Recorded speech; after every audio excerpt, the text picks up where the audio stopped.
Une mauvaise soirée évitée in extremis grâce à cet homme, Federico Valverde. Une contre-performance aussi qui a été évitée, même si dans l'ensemble c'est le cas.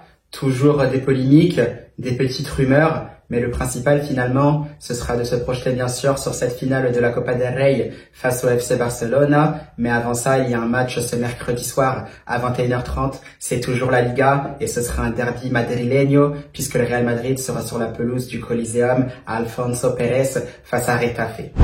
Hola a todos y a todas, j'espère que vous allez bien, c'est Baki Koune de Madrid. On se retrouve encore une fois pour une vidéo à propos du Real Madrid et surtout de son prochain match. Ce sera donc en Liga face à Retafe. Vamos!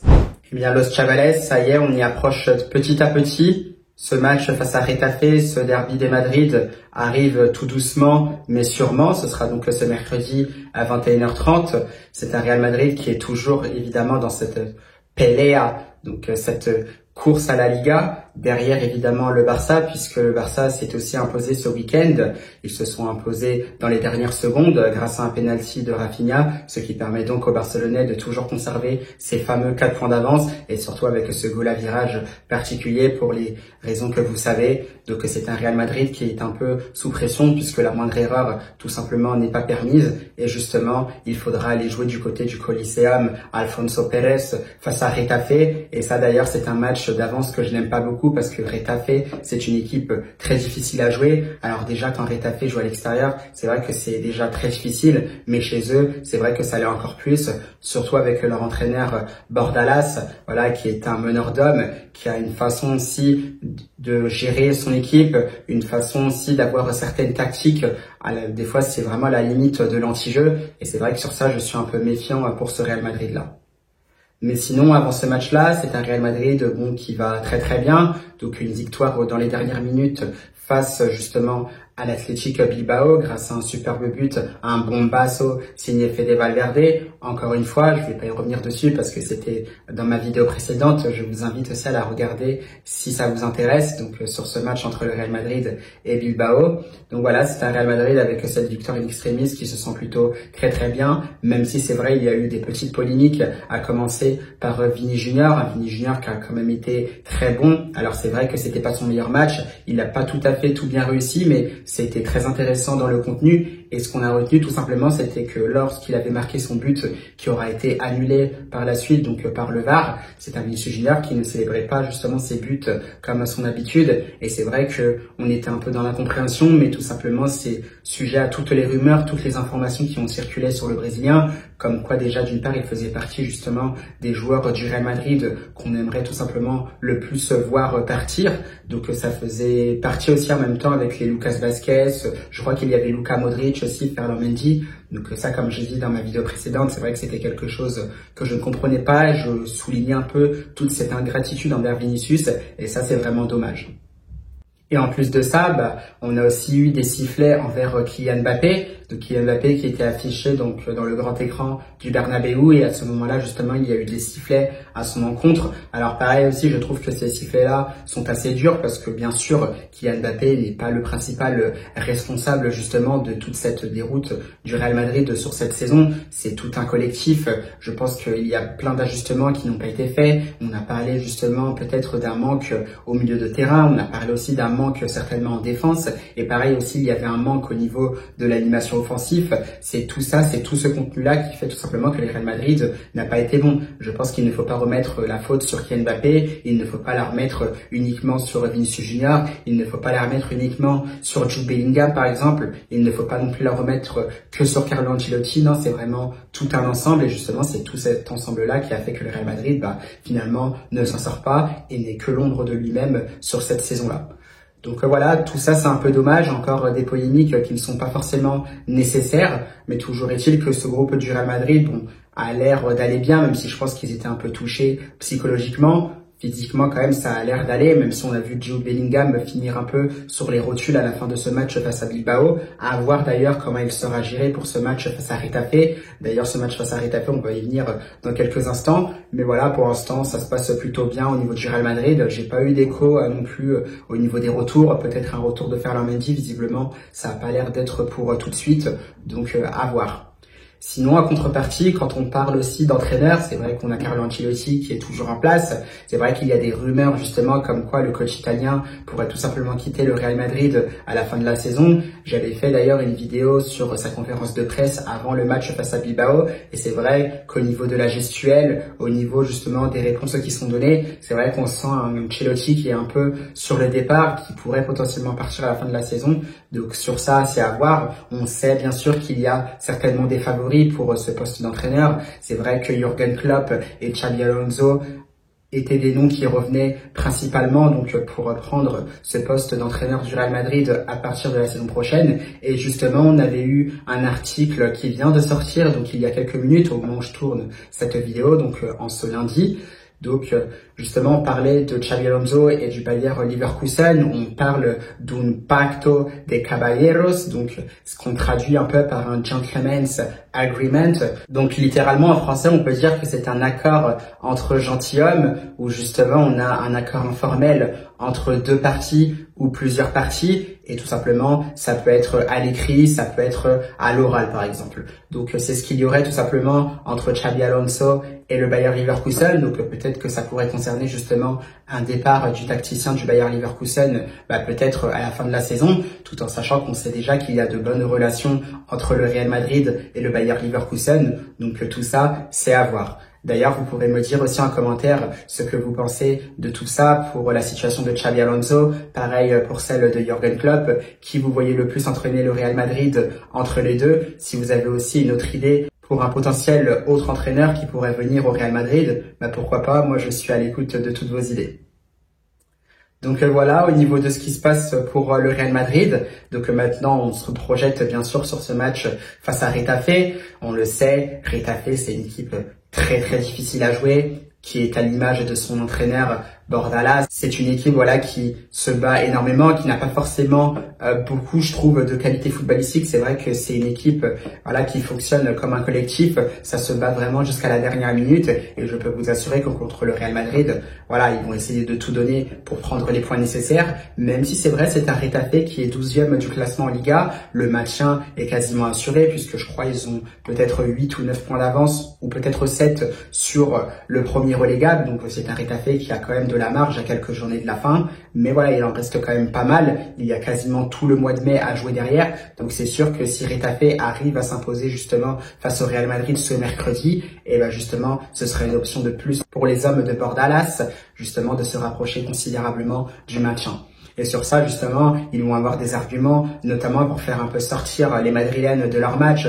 On sait, puisqu'ils ont quand même un défenseur qui est très connu maintenant en Espagne depuis plusieurs saisons. C'est le défenseur central et capitaine Djené, un défenseur vraiment très rugueux, très dur sur l'homme, qui est par moments aussi très difficile à passer. Donc voilà, ça va se jouer aussi un peu sur ça, notamment quand le Real Madrid aura des offensifs.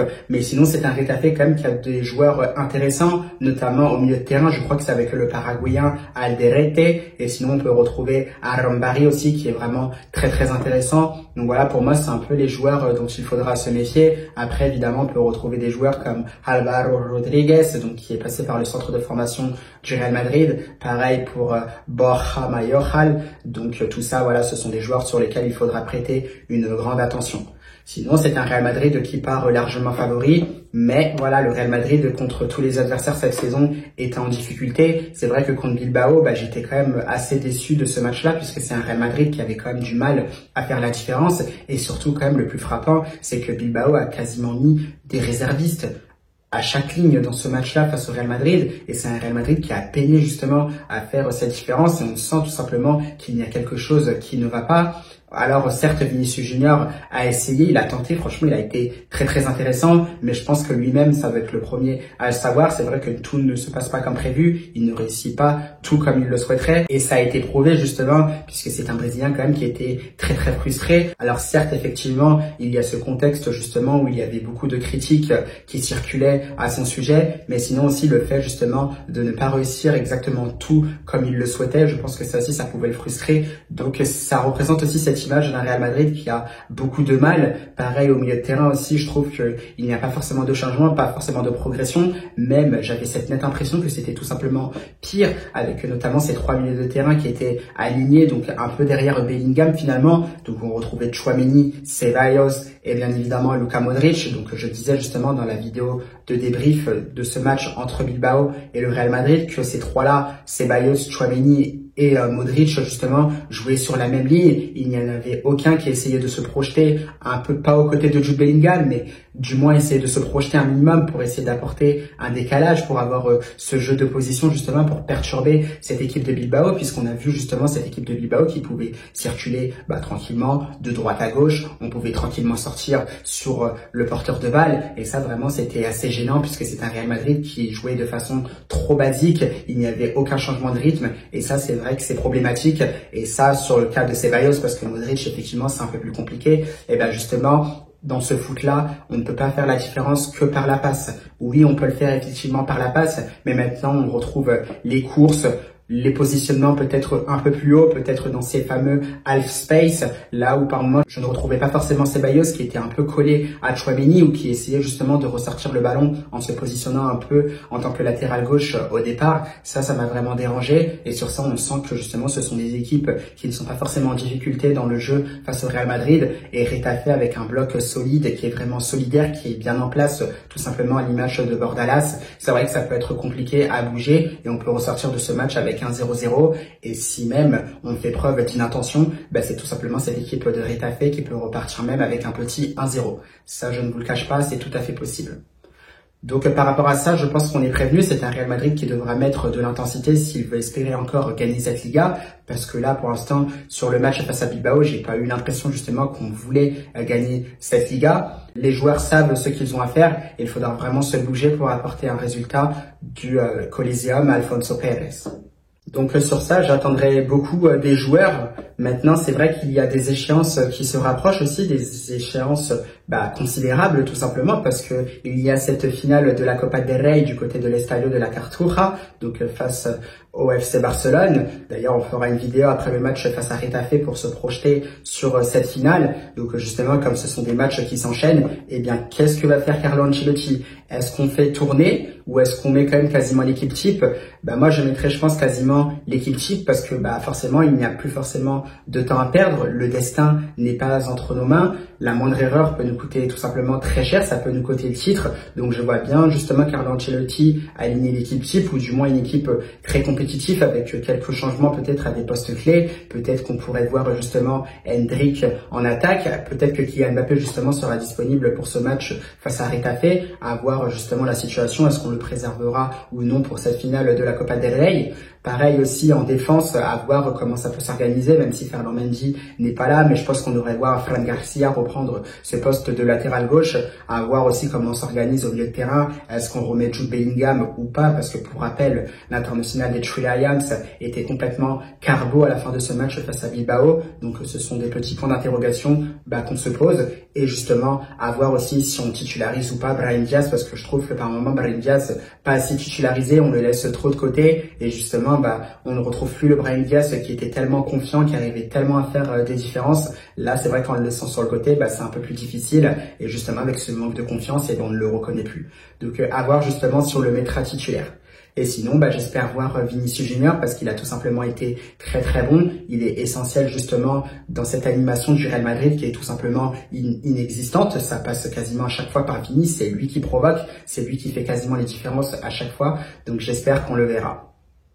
En plus, ça va très très bien, parce qu'au passage, Vinicius Junior, comme vous pouvez le voir derrière moi, il vient d'atteindre sa 200e victoire avec le Real Madrid. C'est vrai que ça fait extrêmement plaisir pour le Brésilien qui a énormément travaillé pour en arriver là. Il était arrivé justement en 2018 et depuis voilà, ça a commencé à s'enchaîner, même si c'est vrai qu'il a mis un peu de temps à s'élever au très haut niveau. Maintenant il y est, et ça fait déjà justement sa 200e victoire pour le Real Madrid, et on le félicite pour ça, et on est bien évidemment très très content pour l'international Oliver. Eh bien, c'est à peu près tout ce que j'avais à dire de Chabales pour cette présentation du match entre le Real Madrid et Getafe. Dans l'ensemble, ce qu'on peut retenir, c'est que théoriquement, le Real Madrid n'a pas grand-chose à craindre de cette équipe de Getafe. Peut-être une, finalement, c'est attention justement aux provocations des joueurs de Getafe. Un Getafe d'ailleurs aussi qui commet aussi beaucoup de fautes. C'est une des équipes qui commet d'ailleurs, je crois, le plus de fautes en Liga. Donc attention à ça parce qu'ils vont certainement aussi beaucoup casser le rythme. Et justement, si c'est un Real Madrid qui n'arrive pas à mettre de rythme, ça peut être très dangereux. Et surtout un Real Madrid, bien sûr, qui doit se méfier de lui-même, qui doit se méfier justement de ses manques d'intention, justement, que ça soit défensivement comme offensivement, parce que sinon ça peut être une perte de points qui peut nous coûter très très cher dans cette course à la Liga. Eh bien, ce sera tout pour cette vidéo. J'espère qu'elle vous aura plu, los chavales. Nous, on se retrouvera bien sûr mercredi soir, donc aux alentours de 23h30 et peut-être minuit 30, donc entre les deux, pour une vidéo de débrief d'après-match de ce Real Madrid-Getafe au Coliseum Alfonso Pérez. Eh bien, je vous souhaite un bon début de semaine et moi, je vous dis juste à la Madrid!